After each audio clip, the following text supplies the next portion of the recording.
All right, ready? Yeah.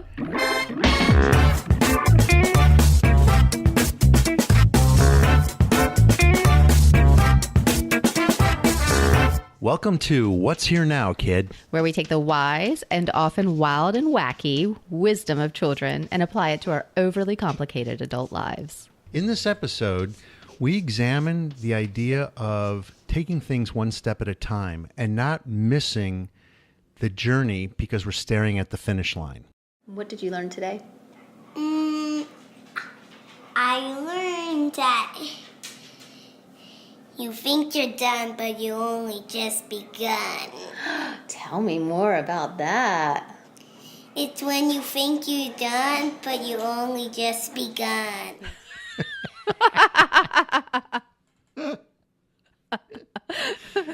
Did you not hear me the first time?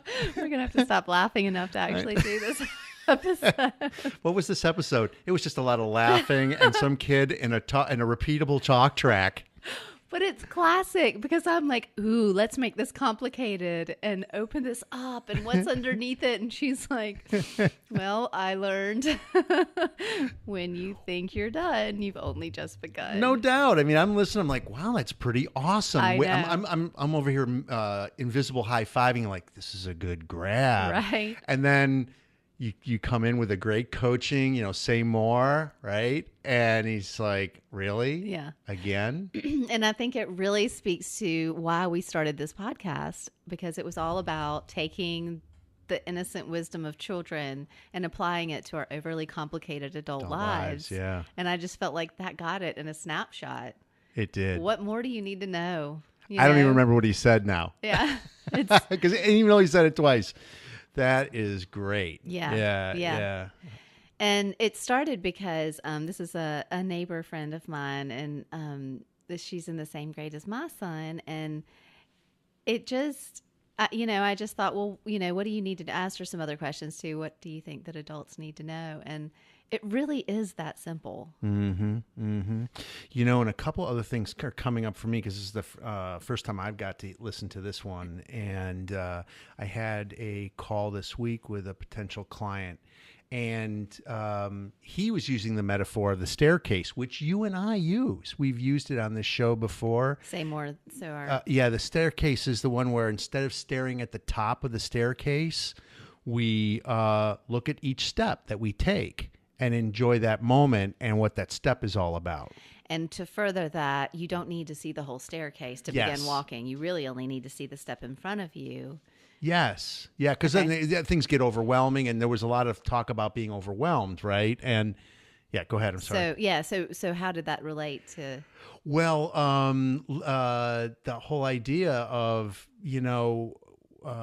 we haven't finished. We are only just beginning. Right. And there's something in there when I immediately went to that and thought about the idea of trying to eat the elephant all at once, and that we're just, always staring out there at the finish line, and all these things that are going to get us there are so cool, whether they're positive or negative, and we are only just beginning, right? Yeah. Right. I had a similar experience this week too. I was talking to my mom about something, and I was really having this struggling with something in my mind, and I was like, how do I get out of this? And she said, honey, I was with my friends all in their 70s this past weekend, and we sat around, and each of them had different issues, and they were all talking about, how do we get out of our minds? How do we get out of our minds? And I said, well, it kind of makes me feel a little bit better because you're, 35 years older than I am and still working on this same issue. Oh, good point. Yeah. You never, ever quite get there. It's a daily practice. It is daily practice. And we've talked about practice before, right? And the beauty of that and the value in that. In this case, the other thing that keeps our imagery that keeps showing up here when I listen to our kid guest is there's a saying when you're training for something big, especially anything that's big for you. It could be a 5K, it could be a marathon, it could be a big, long 100-mile bike ride or whatever, that the start line is the finish line. That's exactly right. Right? Because all of that stuff you've done is the real journey. Yeah. And now you're at the start line. Why are we staring at the finish line? This is Right. the cool spot. Right. And every spot along the way. And every spot along the way. We say it all the time. It comes back to being present. Yeah. Yeah. And, you know, the other thing is I was listening to something this week and it talked about anxiety and stress and the stress hormones. And, you know, we've talked a lot about that. Yes. And he said, when you notice that happening, you settle down to, and I love the way he says this, the generous present moment. Say more about that. Well, it's just the idea that everything you could possibly need is available to you each and every moment. Yeah.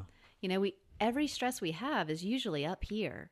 You know, there are very few instances where we're actually, you know, being attacked or, you know, but we have the ability to create that stress response through thought alone. Mm-hmm. And many of us spend more than half the time in that stress response with all of that cortisol and all of those, you know, different hormones and adrenaline. So if we can, when we are able to settle back down into the generous present moment, we find actually everything is okay as it is. Mm-hmm. There's not a lion, tiger, or bear chasing me, you know. Regardless of what's in my bank account at this moment, does it matter right now? Mm-hmm. The generous present moment is always available. Yeah, and those anxious moments, in a lot of cases, are an indicator that you are out in front too far, right? Out in front meaning, say more. In the future. Yeah, exactly. Yeah, exactly. you're out in front of yourself before you've even gotten there. Yeah. You know, and all these things that we're anxious about.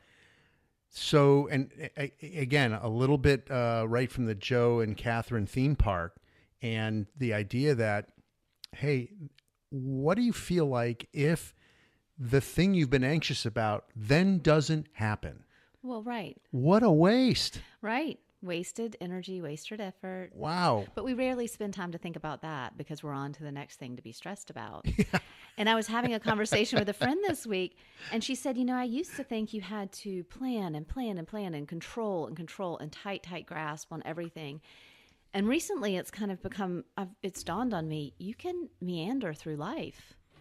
And connected to that same thought of the generous present moment, you can be present in each and every moment and have everything that you need. And you get to the next moment and meander through life instead of control and plan and control and plan, control and plan. It's just a very different way of thinking than the way that we think here in the Western world. Okay, Western world, then I gotta ask this. Can I meander and still be productive? Of course. How? Well, so great question. In the present moment with whatever, yes, bills need to be paid. And yes, you do need to go to work if that's the thing. And how do you do that? You be present in that activity. Excellent. Yeah. I can't remember where I heard this, but somebody asked, I think it was Eckhart Tolle, and somebody said, well, what is Zen? You know, these people spend years and years and years studying Zen, and how do I be Zen? And he said, it's doing one thing at a time. Mm-hmm. So in paying the bills, be present with that activity, really present. Mm-hmm. Yeah. Yes. And for me, it taps into my interest and practice around essentialism, right? The idea that, you know, that you can't multitask. And I think multitasking creates anxiety. Right. Right. So if I want to build off what you just said, and I'm totally aligned with that, it's now if you're paying bills, right? And you decide, oh, while I'm paying bills, I need to feed the cat and think about, pull out my calendar about what I'm doing tomorrow. Now I've got 3 things going on. And let me pause you 1 second. Or more likely, the mind is multitasking. Whether or not you might just be paying bills. Good and if point. anybody looked at you, it looked like you're just paying bills. But you're thinking about all the 44 things that you need to do, and you should be doing this and that about that. And what about that? Oh, man, I forgot to respond to that email. Yeah. So when the mind does that, it's the same thing, you know? Good point. Yeah, it doesn't have to be the physical doing or the engagement in a doing thing. It can be the wander. Right. So not the meander. Right. So how do we be more present? Mm-hmm. That would be my takeaway for today, because I'm always like, oh, this is great. It's all ethereal and it's great in theory. How do I do that? And let's use Anna, our guest kid this today, to really think about how do we do that? Let's make it simple, because I think we can easily make it complicated. Yeah. Yeah. And to be present and there's lots of ways, anything, meditation, but Meditation's big. It's getting more and more popular. And one of the purposes of meditation is to focus the mind. Mm-hmm. So notice, can you hold a single thought for more than 6 seconds? Yeah. And practice that, because presence is a skill, and it has to be practiced and learned. Yes, and you can focus on a thing, right? Like a song, music, or an object, right? Or like I said, a sound, or a sight, or a smell. Yeah. And you say like, oh, that I'm baking cookies. That smells really great. And just focus on the smell of the cookies being baked in your oven. And I would invite awareness, because awareness is half the battle. And so just notice how quickly your thoughts go, wah, how quickly does it shift? How long? I mean, I was surprised. I was like, no problem. I got this. I meditate. I'm good. I'm, no problem. I'm pretty productive. It's very quickly shifts. Yeah. And I've been doing that more when I'm out working out. That's been my thing. This has been going on for months, is to try and focus if it's a run or a ride or a swim, right, or in the gym. In the gym, I'm terrible. I am everywhere. We've talked about that, about taking the headphones out and really focusing and getting centered. Yeah. And so I always think, people have an opportunity when they're doing some exercise, because you're so alive. Right. Right. And I noticed, like this morning, I was in an early swim. I mean, it was an outdoor swim, and it was still dark, and they got the lights on in the pool, and I was the only one in there. And so there's this awesome moment, right? The pool's lit up. It's dark out. I'm outdoor swimming, which I absolutely love.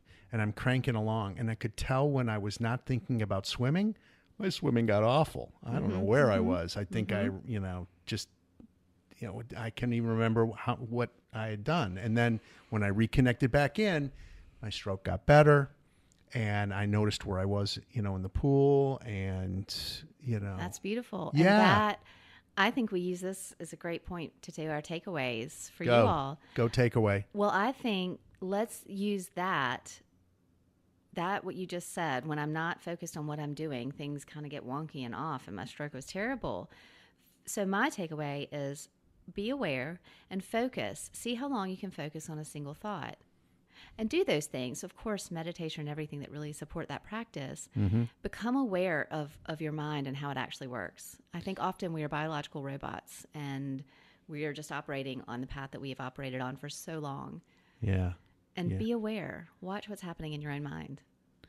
Yes, and I would say there's not much more for me to say on that, because I think that's awesome. And the thing that came up for me that's new is when you talked about the wandering in your mind as being a multitasking thing. So I would challenge folks out there just to say, do one thing. Do one thing. Do one thing at a time. Yeah, and there's all kinds of stuff out there on essentialism. You want to go dig into that, go dig into it. But do one thing at a time, whether it's a thinking or a doing thing. Do the one thing. Forget the rest. You'll be amazed at the results. I know. I think everybody owes it to themselves, because it just is a much better place to be. Awesome. That's a win. This turned out great. So at least I think it did. I've declared that this one turned out great. Well, if you guys think that it turned out great, please go on iTunes and give us a 5-star review. Yeah. And reach out to us. Yeah, please reach out to us, and you can find us on iTunes. You can find us. We are on LinkedIn and Facebook and on YouTube. And so come out, follow us, visit us, and write us. Yeah. Yeah. Great. Hey, Kathryn, where do they find us? We are at what'sherenowkid.com. What'sherenowkid.com. It gets better every time you say it. I know, doesn't it? It's just cool. And I'm Joe Schum. I'm a success coach with Soul Patch Hippo. Be big, be cool, be hippo. And I'm Kathryn Sabol. I am a coach as well, and I inspire entrepreneurs to do epic shit. Yeah. In the next episode, we explore the differences between the old days and the new days, and how tech is playing such a huge role in how we are and when we stay present. It's It's when you think you're done, but you only just begun. Now I'm thinking there's a song. Now I'm thinking there's a song there, wasn't there? She's like, I just told you. What more do you want to know? Holy Karen Carpenter. We've only just begun. Do, do, do, do.